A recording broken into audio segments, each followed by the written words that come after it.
The Treaty of Versailles was a treaty made at the end of World War I to prevent the Germans from restarting the war and to establish the League of Nations. The League of Nations was, you guessed it, a League of Nations that sole purpose was to protect the peace of the world and ensure that another world war did not happen. In the current world perspective, many people attribute the rise of Hitler, I'm rising, to the Treaty of Versailles.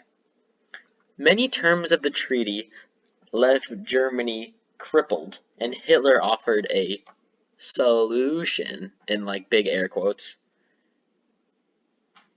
He gained a lot of power by manipulating vulnerable people to a bad cause.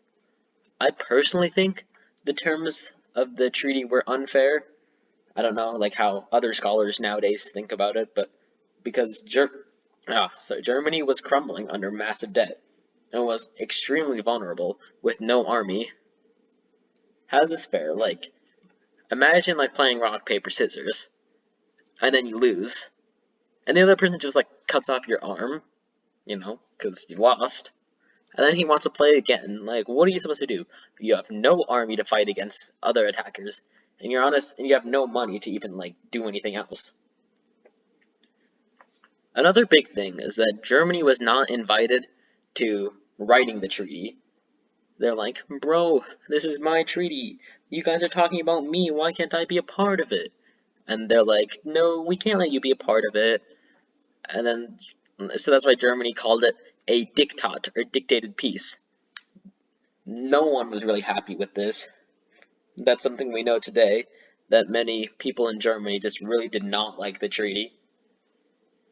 Since the actual terms of the treaty, from what I searched, a lot of people said a lot of different things today, but they go really either way. So I'm going to talk more about the current perspectives of the League, as it is, as it is kind of an extension of the Treaty of Versailles. The League of Nations failed in many ways, such as failing to stop many conflicts due to their lack of force. For example, let's say country A is just like beating up country B. They're just like, they just really don't like country B. Then like the League of Nations comes in and asks them to pretty please stop fighting with a cherry on top. And they're just gonna be like, no, why would I stop fighting? Because they can't really, you can't really enforce that. Like, the League had no way of actually enforcing any of the peace because they didn't have their own army.